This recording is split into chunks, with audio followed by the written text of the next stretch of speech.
নমস্কার বন্ধুরা, সুপ্রভাত। আর কেমন আছো তোমরা সবাই? আমি কিন্তু ভালো আছি। আর তাই আবার একটি নতুন দিনে নতুন সকালে চলে এলাম তোমাদের সঙ্গে গল্প করার জন্য। আর আশা রাখছি যে যেখান থেকে আমার ভিডিওটি দেখছো সবাই খুব খুব ভালো আছো। হ্যাঁ, এখন একটু ঠান্ডাটা কমেছে, তবে মাঝে মাঝে কিন্তু গরমও পড়ছে, আবার সকালে ভীষণ ঠান্ডা। আর রোজকারের মতন দেখো একটু সকালে ব্যায়াম করে নিয়ে তারপরে ব্রাশ টাশ করে একটু গরম জল খেয়ে নিই।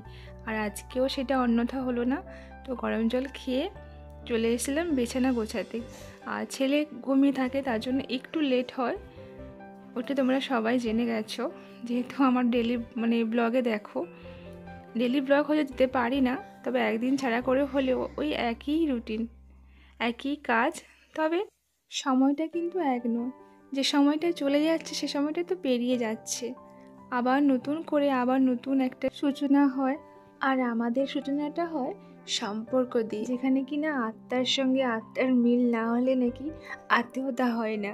তো যেমন আত্মীয়তা হয় না, তেমন কিন্তু কোনো সম্পর্কই তৈরি হয় না। আর যেমন আত্মার সঙ্গে আত্মার মিল না হলে আত্মীয়তা হয় না, তেমন কিন্তু রিলেশন হলেই কিন্তু রিলেটিভ হয় না। আর সব কিছুর মধ্যে কিন্তু একটাই যোগসূত্র, মানে যোগাযোগ। ধরো তুমি কোনো সম্পর্কে আছো বা কোনো আত্মীয়তা হবে, তো সেখানে যদি যোগাযোগ সূত্র না হয়, তাহলে সেটা তো কোনো রকমের কোনো সম্পর্ক বা আত্মীয়তা কোনো রকমই নয়। আর তোমরা ভাবছো হঠাৎ আবার এইসব বলছি কেন? সারাদিন তুমি যাই কাজ করো না কেন, মন তো দুরন্ত দুর্বার মতন, বলো। এই যে আমি এখানেই আছি, কিন্তু আমার মন এখন যে কোথায় চলে গেছে, কি ভাবছি। তবে এই চিন্তা ভাবনাটা কিন্তু বর্তমানের সঙ্গে মিল আছে। আর জানো তো, এই ভিডিওটা আমার ছিল শুক্রবার সারাদিনের ব্লগ। আর আজকে শনিবারে আমি রাত 11টার সময় বসেছি এডিট করতে। আর প্রচুর ব্যস্ত ছিলাম, এডিট করা হয়নি। আর যেহেতু আমি এখন এডিট করতে বসেছি আর এত রাত হয়ে গেছে, তো মাঝে মাঝে হয়তো তোমরা কুকুরের চিৎকারও শুনতে পাবে, কারণ পাশেই প্রচুর চিৎকার করছিল একটু আগে। আর ওদিন সকালের ছোটোখাটো আমার কিছু কাজ থাকে, ওই যেগুলো আমি করি প্রত্যেক দিন, তো ওইগুলো করতে করতে এতটাই ব্যস্ত হয়ে গেছিলাম যে খাওয়া দাওয়াও করা হয়নি। ওই যে সকালে আমি আখের রস খেয়েছি, আখের রস খেয়েই আছে, আর কিছু খাওয়া হয়নি। তো তার মধ্যে তোমার দাদাভাই সবজি টবজি কেটে নিয়েছিল, রান্নাও বসিয়ে দিয়েছে। তো ছেলেকে আনতে গেছে, ও আমাকে বলেছিল যে ফুলকপিটা দেখতে, আর আমি এই যে এখন দেখছি। তোমরা ভাবছো যে হয়তো আমিও রান্নাবান্না করছি, সব কিছুই করছি। হ্যাঁ, আমি মাঝে মাঝে হয়তো করছি। আর এর পুরোটাই কিন্তু তোমাদের দাদাভাইয়ের ক্রেডিট, কারণ ও সবজি টবজি কেটে ধুয়ে দিয়ে রান্নাটা বসিয়ে দিয়ে চলে গেছে। আজকে সকাল সকাল ছেলেকে ছেড়ে দিয়ে এসে আবার ছেলেকে আনতে গেছে, এখন প্রায় বাজে 9টা। ওই দাদাভাই ছেলেকে একটু দেরি করে আনতে যায়, 9:15-র দিকে, কারণ ওখানে ওর অনেক বন্ধুরা হয়েছে, আর ওদের সঙ্গে ও ওখানে খেলাধুলো করে একটু। তারপরে আমরা ওকে নিয়ে আসি, আমি গেলে নিয়ে যাই। আর দেখো, কথা বলতে বলতে কাজ করতে করতে ছেলে যে চলে এসছে। হ্যাঁ,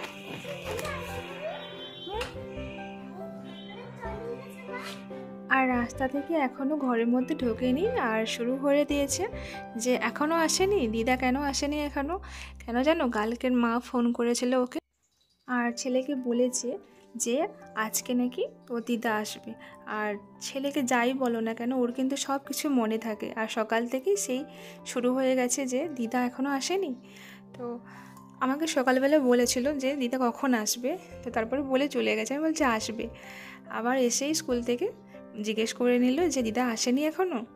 আর জানো, ও স্কুল থেকে ও স্কুলে খায় না, তো স্কুলে ভাত আর ওই আলুর ঝোল আর ওই ডিম নিয়ে এসেছিলো, তো ওইটা এখন ওকে খাইয়ে দিচ্ছি। আর সকাল থেকে কিন্তু আমি রোদ্দুরে বসা হয়নি, এখন তো 10টা বাজতে যায়, তো তার জন্য ওকে খাইয়েও নিচ্ছি আর বসেছিলাম। আর এদিকে এসে দেখো, এই যে এটা হচ্ছে উচ্ছে আলু আর কলা মাছ দিয়ে তরকারি হচ্ছে, এদিকে আছে পালং শাক ডাল দিয়ে ঘন্ট, আর এখানে 3-4 রকমের মিক্স একটা ভাজা, আর আছে ছেলের পছন্দের ফুলকপির ভাজা। তো কথা বলতে বলতে, আর জানো তো, এই যে ফিল্টারটা দেখতে পাচ্ছ, এইটাও অনেক দিন আগে কিনেছিলাম, ওই বিয়ের পর 5 বছর 6 বছর হয়ে গেল, শুধু ওই ওয়াটার ফিল্টারটা যেটা সেটাই আমরা চেঞ্জ করি। বাইরে চলো তোমাদের সঙ্গে একটু ছেলের কাণ্ড কারখানাটা দেখে নিয়ে আসি। এখন ওর বাবা স্কুল যাবে বেরিয়েছিল, মানে স্নান করবে, আর ও বলছে না চলো আমার সঙ্গে 4 দান খেলে নাও। তো এই যে 4 বল চলছে, তারপরে জানো এই যে দেখে নাও আনন্দের মুহূর্তটা ওর, ও দিদা এসছে। দিদা কখন এসছে আমিও জানি না, আমরা কেউ জানি না, আমরা ওদিকটাতে ছিলাম। তো মা এসে ব্যাগটাকে রেখে দিয়ে পাটা ধুতে চলে গেছিলো। তারপরে এসে দেখি এই যে মা এখানে এই মাছ টাছ নিয়ে এসছে। তো পুকুরে ধরা হয়েছিল, পুকুরে মাছ ধরা হয়েছে, আর মেয়েকে দেবে না তা হয়? তো এই যে মাছ টাছ ধরে ওখান থেকে পাঠিয়েছে, আর মা এখানে নিয়ে চলে এসছে। তবে অনেক মাছ, আর ছেলে তো এই জ্যান্ত মাছ দেখলে খুব মানে ভীষণ আনন্দ পায়, কারণ ও একটু মাছ এখন এতটা পছন্দ করে না খেতে, কিন্তু জ্যান্ত মাছ দেখলে খুব মানে আনন্দ হয় ও। আর দেখো মা কী কী নিয়ে এসে তোমাদেরকে একটু দেখাই চলো। এই যে মা গাজরের মিষ্টি তৈরি করেছে, মানে গাজরের কালো জাম, আর এইটা পুর পিঠেকে ওই দুধে সেদ্ধ করেছে, আর এখানে আছে গুড় পিঠে। এত কিছু তো এনেছি, আরও দেখো ছেলের জন্য এই যে কাঁকড়া রান্না করে নিয়ে এসছে। তো আমার ছেলে ভীষণ মানে এই সন্ত্রা কাঁকড়া খেতে খুব পছন্দ করে, আর যখনই দিদা ফোন করে এটাই এইগুলো কবে নিয়ে আসবে। তো মা মানে কোথা থেকে হয়তো জোগাড় করেছে আসবে বলে। তো তারপরে ছেলের জন্য ভাবলো এত দূর নিয়ে যাব, হয়তো মরে টরে যাবে বা কিছু হয়ে যাবে, তার জন্য রান্না টান্না করে নিয়ে চলে এসছে।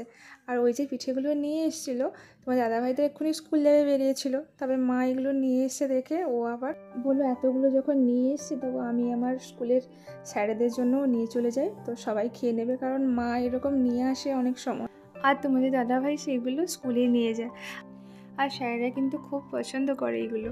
তো তার জন্য ও নিয়ে গেল, একটু দেরি হয়ে গেছে নিতে, তবে এখন নিয়ে স্কুল যাচ্ছে। এখন প্রায় 11টা 10 হয়ে গেছে, স্কুল পৌঁছাতে পৌঁছাতে হয়তো অনেকটা দেরি হয়ে যাবে। তো তারপরে আমরা মানে যেহেতু সকাল থেকে কিন্তু এখনও অবধি খাইনি, 11টা বাজে ওই দিন, ভাবছিলাম যে মা এলে মায়ের সঙ্গে খাবো, আর এই যে বসে গেছি মায়ের সঙ্গে খেতে। আর ছেলে তো দিদা এসছে, ওর নাওয়া খাওয়া সব বন্ধ, কারণ ও দিদার সঙ্গে এখন মানে অনেক আনন্দ করবে, খেলবে। তবে মা পিঠে পুলি নিয়ে এসছে এই কারণে, কারণ আমাদেরও যাওয়া হয়ে ওঠে না, আর ছেলে গেছিলো, ছেলেকে পিঠে খাওয়াতে পারেনি, তার জন্য চলে এসে আমরা যেতে পারিনি বা খাইনি। তো তার জন্য এই যে মা নিয়ে এসছে, এত কষ্ট করে তৈরি করে এতটা রাস্তা, মানে প্রায় 2 ঘন্টা জার্নি করে এসছে, অথচ কিন্তু গাড়িতে কিন্তু মায়ের প্রবলেম হয়। তবুও সব কিছুর ঊর্ধ্বে তো সন্তানদের প্রতি বাবা মায়ের ভালোবাসা, সেটা যদি 7 সমুদ্র হয় তবুও পাড়ি দিয়ে চলে আসবে। আবার অনেক সম্পর্কগুলো দেখি যে নিজের রক্তের সম্পর্কে থাকা সত্ত্বেও তারা নিজেদের ইগোটাই বজায় রাখে। তো যাই হোক, দেখো এত কিছু বলতে বলতে মা এসে মাছগুলো মানে কেটে আবার ধুয়ে টুয়ে দিয়েছিল। তো তারপরে আমি চলে এসেছি এখানে ভাজতে, আর ছেলে তো মাকে একটু মানে বিশ্রাম নিতে দিচ্ছে না, তারপরে দিদাকে টেনে নিয়ে চলে গেছে, চলো আমি বল খেলবো তুমি বসো, তোমাদেরকেও একটু দেখিয়ে নিয়ে আসি। এই যে দিদা ছেলে চলছিল বল খেলা, আমাকে দেখে আবার শুরু হয়ে গেল। আর হ্যাঁ, এত কিছু বলছি, তোমাদের আরেকটা কথা বলা হয়নি জানো, একটা মানে সুখবর আছে। আমাদের না রবিবারে নেমন্তন্ন পড়েছে, তো তোমার দাদাভাইয়ের একমাত্র ভাগ্নির মুখে ভাত, মানে অন্নপ্রাশন কাল। আর আজকে শুক্রবারেই আমি নিমন্ত্রণ পেলাম, মানে মাঝখানেই শনিবার আর রবিবারে অনুষ্ঠান। আর এই ভিডিওটা আপলোড দেবো আমি রবিবার সকালে। তো যদি আমি ওখানে যাই তোমাদের পরিবারে যেতে হয়তো আমার একটু দেরি হবে, তো প্লিজ তোমরা কোনো কিছু মনে করো না, আমি ঠিক আবার চলে যাব। আর হ্যাঁ, আমার যে সকল বন্ধুরা এতক্ষণ ধরে আমার পাশে ছিল সবাইকে অসংখ্য অসংখ্য ভালোবাসা। আর যারা আমার নতুন বন্ধুরা ভিডিওটি দেখছেন, তো প্লিজ একটা লাইক করে দেবে। আর আমার ভিডিওটি যদি তোমাদের ভালো লাগে তাহলে আমার এই ছোট্ট পরিবারের মিষ্টি সদস্য হয়ে থেকে যেও। তো চলো, দেখো আমরা কথা বলতে বলতে এখন চলে এসে বিকেলবেলা হাঁটতে, আর আমাদের সঙ্গে মাও এসছে। ওই যে পেছনে মা আছে আর ছেলে, আমি, তোমার দাদাভাই সামনে। তো এই যে দেখো, আর আমি ওখান থেকে। চলো আজকে ভিডিওটা এখানেই শেষ করছি, আর সবাই খুব ভালো থেকো। দেখা হচ্ছে আবার একটি নতুন দিনে নতুন সকালে। ততক্ষণে তোমরা সবাই খুব ভালো থেকো। Tata, good night.